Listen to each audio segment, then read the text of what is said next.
Welcome to Truck and Chubby Sports, where we back in our yapping. We ain't never capping. That's a factor. So what's happening? What's happening?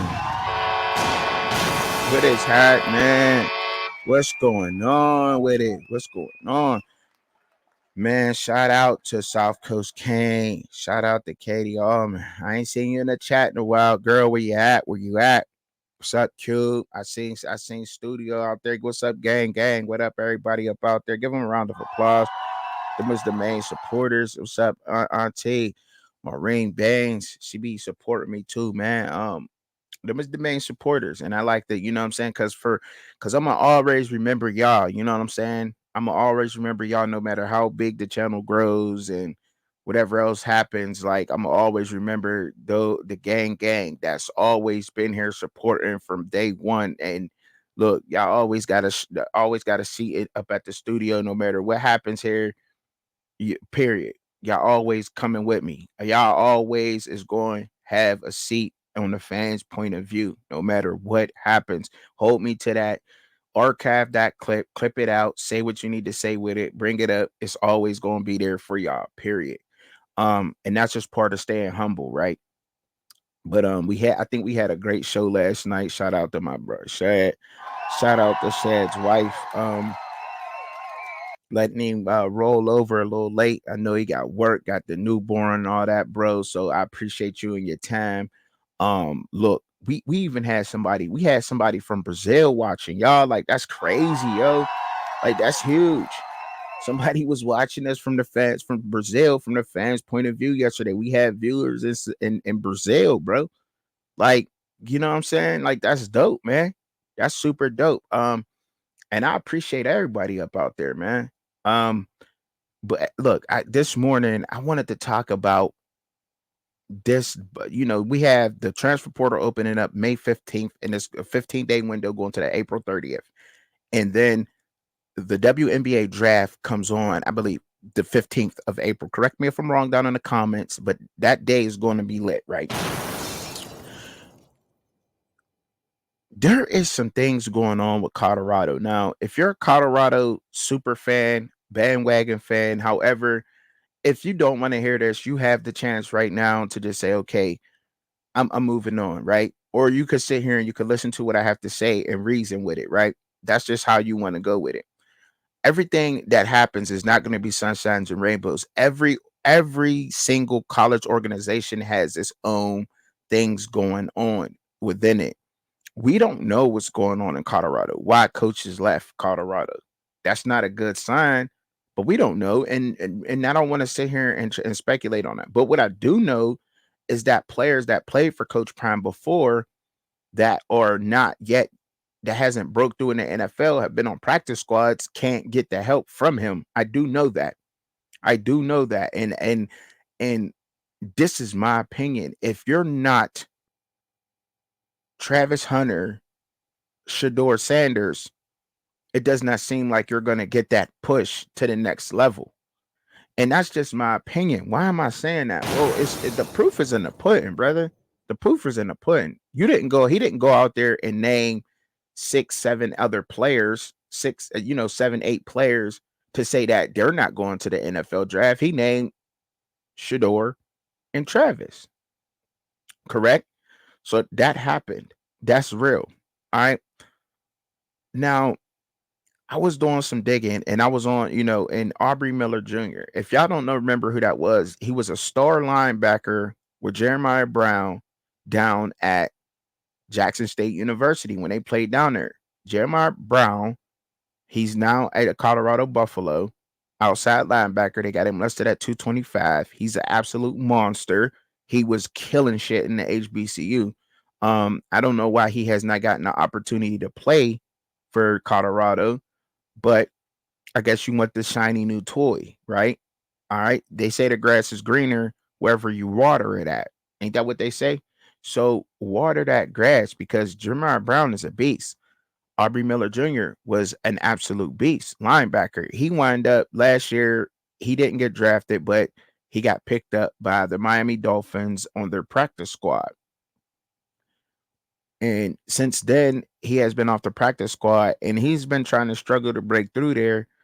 But this is one of Coach Prime's ex players. Man, help that man get through the door, bro. Help him get through the door. And I look, and I get it.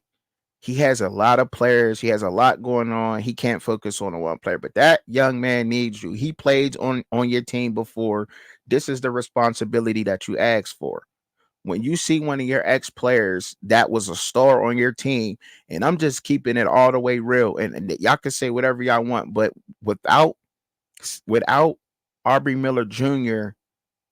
transferring from Missouri from a Power Five, going to Jackson State University, biting that bullet, playing down there at Jackson State University on that defense isn't the same without Aubrey Miller Jr. It just isn't. Let's just call it what it is. I mean, he was playing in the Reese Senior Bowl, and he showed up at the Reese Senior Bowl too with all them Power Five players. They was giving Aubrey Miller Jr. big props because he hung with them. He hung with them. But what was the words that was saying? Why did he only get undrafted to the Miami Dolphins practice squad? And why is he not continuing on with the Miami Dolphins or anywhere else? You know what I'm saying? And I just go this, what am I talking about? He reeled Kermani McLean in. Kermani McLean, there's some things going on with him off the field. 5-star from Florida, all right, from Lakeland, Florida.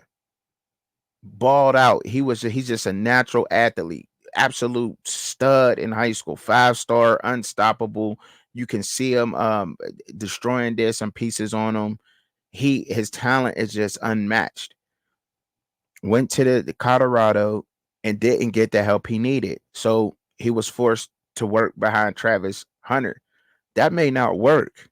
That may not work. He came up there to learn from from one of the best cornerbacks the NFL has ever seen, Gold Jacket Coach Prime. He didn't, you know what I'm saying? And that attention and I don't know what's going on with him. This is just my opinion, and I'm entitled to my opinion. And this is a hypothesis. This is an educated guess based off of the information that has been presented to me in my face and what I have been paying attention to. And me knowing people, my people skills. Okay. So this is a hypothesis. He looks like, and it seems like he needs that special attention from Coach Prime that he has not been getting, because it seems like, once again, I'll say, and look, Shiloh's been victim to that too. If he's not Travis Hunter or Shedeur Sanders, you don't care about it. And I wonder how many other players on that team feel like that.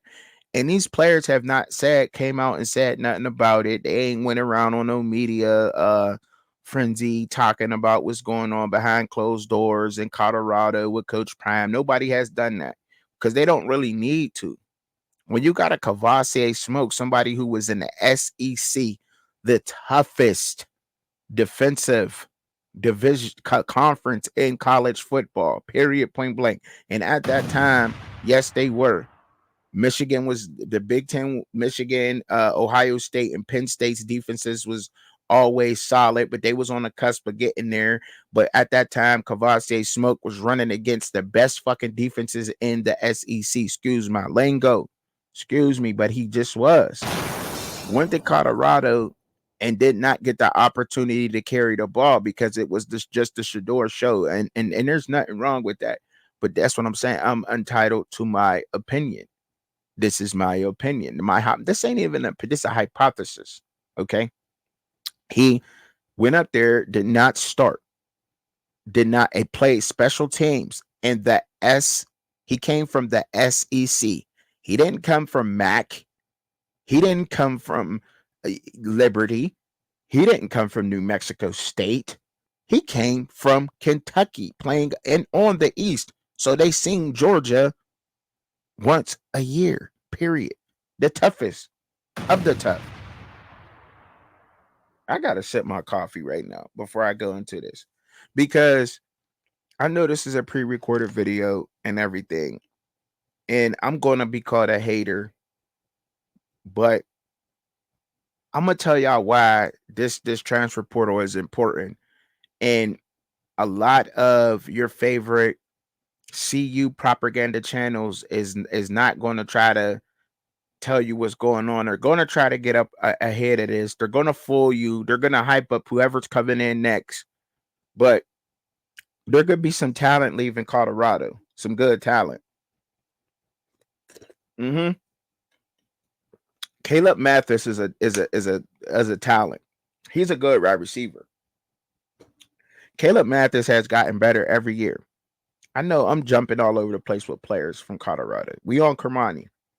What is Kermani needs the attention? He didn't get it. He didn't get it. He got there and found out what everybody else sees, what every other player sees. What was wrong with Miles Slusher? Why are we looking to replace Miles Slusher? Why? What was wrong with him? Was a stand-up guy, right? Marion Cooper had a bad game, one bad game that everybody blamed him for. Got put out. And in that same game, I believe he had a bad game. Travis got cooked for over 300, yo. And he still played both ways. There's a double standard, bro. People could say, y'all could look, that's one thing that can nobody argue with me if you're a CU fan. I like CU. I want them to, you know what I'm saying? But they're not exempt from getting it. That's just how I give up my football teams. If the Steelers is performing in that way, I'm going to get on here and do the same thing because that's just the fan that I am, period. I'm not one of those. I'm not a sunshine, rainbows, kumbaya type of person. Yes, you can. There's positive things to talk about. Yes, there is. But when this light is in this way, it's something's not right. It's just not right. It just don't seem right. It's not adding up. The math ain't mathing. Okay. And now you see Miles Slusher is in the transfer portal. Is Kermani McClain next in the transfer portal is my thing. In my opinion, I just want to see him succeed. He got up there and found out what Miles Slusher found out, what Kavasier Smoke found out, what countless others has found out. Hands down, check my lives. Go back to football season last year. Look at my lives talking about CU, how great they are, and everything else. I've talked so much great about and so much positive. Talked about putting Dylan Edwards in the slot. I talked about Charlie Offerdahl being the best running back on the damn team. One of the best running backs. Charlie, there's no reason why Charlie Offerdahl should not be touching that ball 10 to 15 times a game. The way he runs at practice, he's too dominant, bro. His run is relentless. I don't see anybody on a team running like him. Now, you can argue and say Savion Wilkerson runs as hard as him. Savion Wilkerson runs hard through the hole, but when he gets hit, he's going down. He's not bouncing off something like Charlie. Charlie don't stop.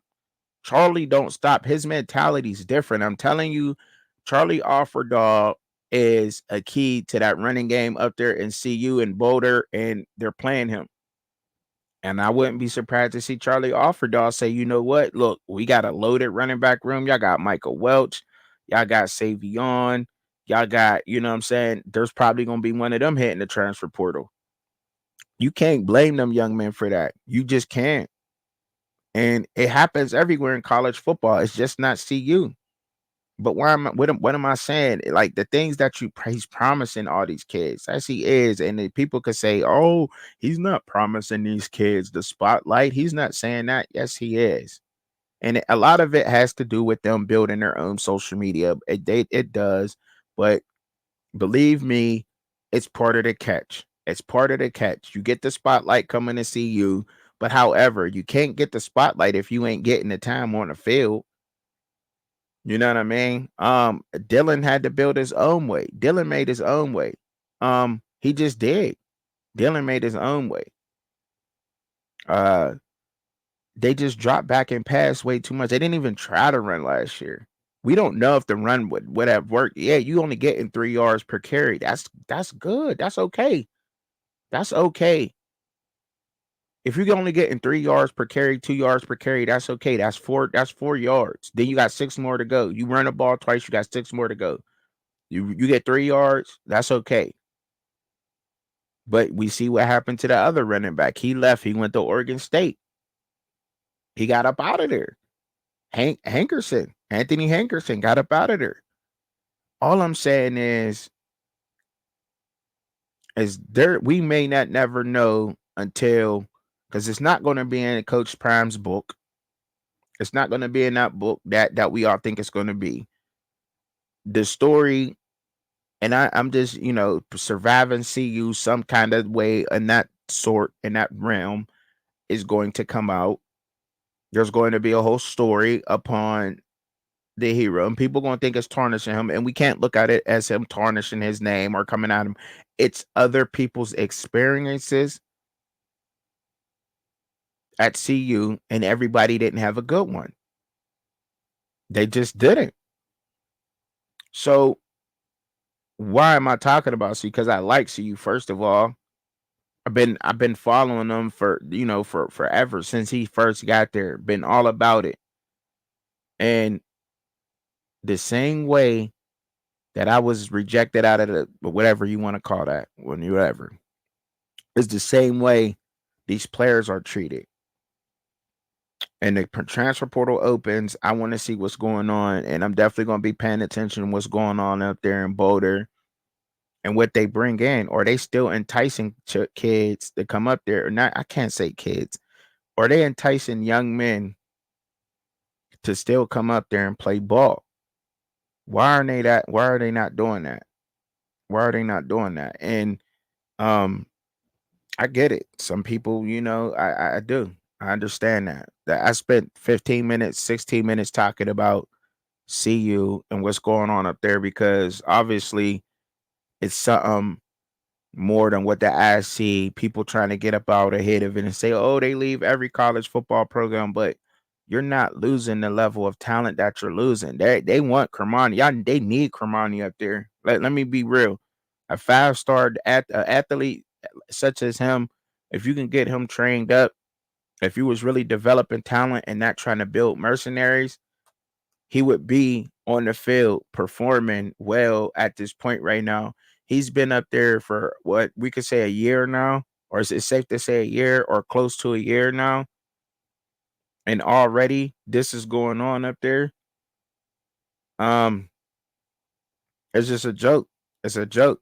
It's a double standard up there. It just is, and it's evident, and it's out there, and you can't be called a hater for talking about something that's out there. It's out there to the public at large. You cannot be a hater. You're not a hater if you get down in the comments and say something that you don't agree with what I'm saying. That's not hating. That's you with your opinion, what you're entitled to. Because I'm putting this video and my words out there for the public at large to view, to consume. So I'm expecting that. They can't expect to put these things out there and for somebody who's smart enough to form their own hypothesis on a situation to talk about and then be called a hater. You can't do that. It's just, it just shouldn't work like that. That's just the bottom line to that. Okay. All right. So I'm gonna keep it moving on, man, and I'm gonna move on to the next thing that I got here, and that is Caitlin Clark, man. Caitlin Clark, and the way that things is going on. We kind of talked about this last night, but I'm telling you that the needle has not moved in such a way to where it has switched up right now. The way that the needle has moved for the WNBA with Caitlin Clark's arrival has been insane. Insane, must I add. Listen, her jersey sales for the Indiana Fever has already went through the roof, right? They are already putting a major spotlight on the Indiana Fever. 36 of its 40 regular season games will be on national television. Yes, national television. That AO, and that's so. What am I saying? What are you saying here, Trucking? What are you saying, right? That it is definitely growing, that the spotlight upon these young women is definitely growing, and it's definitely going to work out for them at the next level. Yeah, we know like Diana Taurasi with the Mercury, she's had some things to say, and look, She's saying, look, you was a star in college. You're going to come to the WNBA and it's not going to be the same, right? The fan bases may not follow, right? But her jersey sales is through the roof right now. It's through the roof. And this is just a fact, right? So look, there's an article written by Joe Schroeder from what is it, from Fox, right? And I'm gonna read the article, right? And just a fact. I'll read the article out and then I'll get it pulled up here and then I'll read the article for y'all and then we'll talk about it a little bit more. I'm getting up out of here. So let me present it real quick and we'll get that going. All right. So Caitlin Clark, basketball fever. Is that what it is? Okay. No, I don't think that's it. Here it is. This is the article from Fox. Okay. And I got it pulled up big right now. And it's the article from Fox. I'll read it to y'all out loud best way I can. The WNBA will be shining a major spotlight on the Indiana Fever this upcoming season. The league announced Wednesday that the Fever will play 36 of its 40 regular season games on national television during the fast approaching 2024 season. The first 4 games of Indiana's regular season will be broadcast on ABC, ESPN, or Amazon Prime Video. Throughout the season, a vast majority of their games will be shown nationally. The Fever had a total of 22 games on national television last season, with only 1 game being shown on ESPN and none on ABC. Several games were only available on the Fever's Facebook page, a vast difference compared to this year. The Clark effect, rating and attendance boosts could be on the way for the WNBA. It's a fact. The reason for the heavily increased attention on the Fever is obvious, the Caitlin Clark effect. The Fever hold the first pick in the upcoming 2024 WNBA draft, a draft that includes one of the most highly touted prospects in history of women's basketball. I was Caitlin Clark, the all-time leading scorer in the NCAA basketball history and back-to-back AP Player of the Year, announced in February that she will be leaving Iowa City and declaring for the WNBA draft. While the Fever haven't officially announced that they will select Clark with the number 1 pick, anticipation is already building in Indy. Since Clark announcement, the Phenom has signed an ambassador deal with Gainbridge, the local company for which the Fever's home, Gainbridge Fieldhouse in downtown Indy, is named. Local business such as Jiffy Lube has even preemptively altered signs to welcome Clark to Indy. Listen, the Fever have not released season ticket sale information for the upcoming season, and single game tickets do not go on sale until April 15th. However, that has not stopped other teams from promoting their matchups against Clark. The Las Vegas Aces already announced that their game against Indy on July 2nd will be held at the T-Mobile Arena, which can accommodate 6,000 more fans than its home venue. Additionally, the Phoenix Mercury have dubbed their June 30th game against the Fever as the GOAT versus the Rook, capitalizing on its alleged rival between Clark and WNBA legend Diana Taurasi. Now, the WNBA has a whole is a following suit by putting the Fever front and center for national audiences in 2024. The Fever's full national TV schedule can be seen below. All right. So this is their TV schedule they already released. May 14th, 7:30 p.m. at Connecticut. 5/16, 24, 7 p.m. versus New York, and then so forth and so on. So I'll go through it slow just in case anybody want to take a screenshot of it and you want to memorize it, write it down. This is just awesome already, and it's already moved the needle. They're already preparing you for the season, bro. They're already preparing you for the season. See, I didn't look. And I feel bad to say that, but look, I must be honest. I did not know that they went through the summer like this. I did not know that they went through the summer like this. So for this is perfect. This is perfect, yo. The WNBA is perfect. Why do I say that? Because it goes through the summer. Look, it goes through the summer. So for all of us waiting for college football to return, we definitely can be checking out the WNBA and what's going on with the WNBA. Who don't want to see Caitlin Clark ball? Let's just be honest about that. There's a lot of men out there right now who say, "Oh well, I don't really want to watch Caitlin Clark, and I don't want to watch her, and I may not want to do this, may not want to do that." But look, the fact of the matter is that it goes through the summer. It's a sport that's watchable, very watchable. Um, I have a sports channel, and I'll definitely be checking out the WNBA. I know I will. I don't, you know what I'm saying? I have no problem with saying about it. It's a sport, it's basketball, women. Could it make it more exciting if they were dunking? Absolutely. If they bring down the rim for 10 foot down a little bit, I think there's women that could dunk 10 feet right now, right? 9.5, 9 foot. I don't know. Break it down so they could dunk, make it a little bit more exciting. They'll probably look into doing that. But unless the ratings stay where they're at. However, there is women that could dunk on the 10-foot goal right now. Let them do that. Let the ones that could dunk on the 10-foot goal dunk on the 10-foot goal. But knowing now that it goes through the summer, it's perfect because it feeds the appetite of sports and basketball. So when the WNBA goes off, the, the NBA goes off, the WNBA is still there playing. Um, Look, it's a fact. Do they need more games? Do they need more teams? Absolutely, they need more teams. Because there's like, what do we got? New York.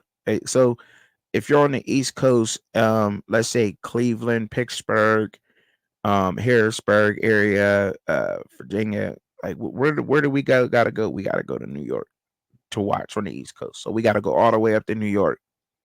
Not enough teams. It doesn't cost that much to start a team. Um, to be honest, if I was a millionaire, if I had millions of dollars right now, I definitely would be looking into starting a WNBA franchise. Most definitely.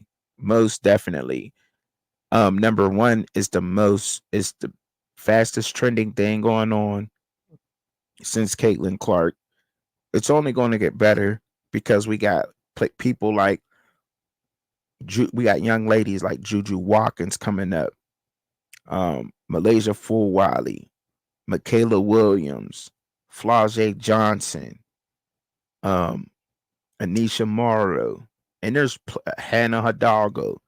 So many more stars that can really ball, and that's gonna make the game super exciting. Especially Malaysia Fulwiley down in South Carolina. You know, the way that her style that she goes with Flau'jae with her Jordan like Dominique Wilkins like layups when she come in the hole, like, you know what I'm saying? I said like, I didn't say she was. I said like, all right. But it's gonna be exciting to watch. And it's definitely gonna curb my appetite for some sports. And the transfer portal is already jumping in the portal. It's opening in 2 days. And the WNBA draft, and I'm gonna get that pulled up for y'all before I leave on up out of here so y'all can see that. But that article was something to behold, right? And look, y'all, it's not going nowhere. That she's not going nowhere. This is not going anywhere. Watch when those tickets, her people's already buying her jersey at a tremendous, like high, crazy. But I don't want to leave out the other young women that's going to be the top 5, top 6 picks of the WNBA. Um, it keeps changing every day. It definitely keeps changing every single day. Like It does. It changes every single day, man. And it's crazy because like the mocks, it keeps changing. So it is on April 15th. Okay. Is it on April 15th? Okay, let me make sure. Yep. The 2024 WNBA draft presented by State Farm will be live at the Brooklyn Academy of Music on April 15th, airing on ESPN at 7:30 p.m. You have any questions, check out that frequently asked questions page for the WNBA. That's WNBA.com/draft/2024. And you can find your information on that if you don't believe me. But all I gotta do is just pull it up real quick for y'all. Like, you know what I'm saying? Let's share that tab. Let me put it up there for y'all so y'all can see it real good. Make myself small for y'all can even see it. You see it up there? Um, yeah, so and I mean, it's been changing a whole lot, bro. It's been changing us a tremendous amount. I don't know why, but it just has been. It's been changing so much. I'm gonna go through that real quick. I want to the mock draft, right? And this is the ESPN mock draft, right? This is what they're saying with ESPN. So let me put that up there for y'all real quick. All right, well, bam. This is just the ESPN mock draft. This is not. This is some mock. It ain't set in stone. But we do know that Caitlin Clark's going first. The Indiana Fever got first. They're gonna take her. They're gonna take the point guard, Caitlin Clark. That's it. All right. Now Cameron Brink. They're saying now that she'll be going to the Los Angeles Sparks. All right. 6'4" power forward from Stanford. The Chicago Sky getting Camilla Cardozo. Hey, yo, I'm telling you, if they get Camilla Cardozo, that's going to be crazy. Crazy. And they're saying the Sparks now are getting, so Chicago got the third pick. Then they say they're going to take Camilla. I think that's a good pick for them. I think that's a good pick. She going to translate well over Camilla. I think she is, man. Um, I think this is another person who gonna translate over well. Rakia Jackson from Tennessee. She good. And they say the Sparks want her. LA Sparks. Dallas Wings, Aaliyah Edwards, the 6'3" power forward from UConn. Saying she's going there. JC Sheldon from Ohio State. They say that she's gonna go to the Mystics. Wow. Isabel Borlas going to the Minnesota Lynx from Australia. All right. Listen. So she already played in Australia over there professionally. And so she's going over there putting in that work now. Angel Reese going to the Chicago Sky. Chicago Sky, Angel Reese, and Carmelo Cardozo on the same team. Now they're saying that they're going together. Angel Reese and Carmelo Cardozo on the same team. They not playing against each other, but I think that's a dangerous combination. I mean, I'm gonna want to watch it anyway, see what's going on. I mean, look, it's summertime. There ain't nothing else going on. Got baseball going on. So if you're into baseball, you'll watch that. You'll watch baseball during the summer, right? But if you're not really into baseball that much, then in the summertime you got the WNBA. Why not check it out? Why not? You know what I'm saying? Why not? That's our aunties, that's our cousins, that's our sisters. You know what I mean? Check them out. Show them some love, man. Get them to where they need to be. That's just ridiculous that these women athletes are getting paid pennies, man. Pennies. They go through the same rigorous training that the men do, and yet they get paid pennies, bro. Pennies. Pennies, bro. Like literally a whole WNBA salary cap for the whole team is a quarter mil. The average WNBA's salary is 100 something thousand. Like, I mean, like, let's just be honest. Like, dog, I'm a truck driver. I make that. You know, like that can't be real. And that, you know what I mean? And that with that, we don't have to be trained well to drive trucks, and you got to know what you're doing. Obviously, you know what I'm saying. Thank God, no accidents, anything like that. But like, come on, bro. Come on. Show him some respect, show him some love, get that salary cap up, and let's go. Thank y'all for kicking it with me, tuning in. Till next time. Peace. Wanna see Truck and Chubby live and co-host Shad? Tune in at Fans Point of View, Saturday, 6:30 p.m. Eastern Standard Time, 3:30 p.m. Pacific Time. But in the meantime, in between time, enjoy the content. Don't forget to hit your notification bell for all updates. Thank you for watching.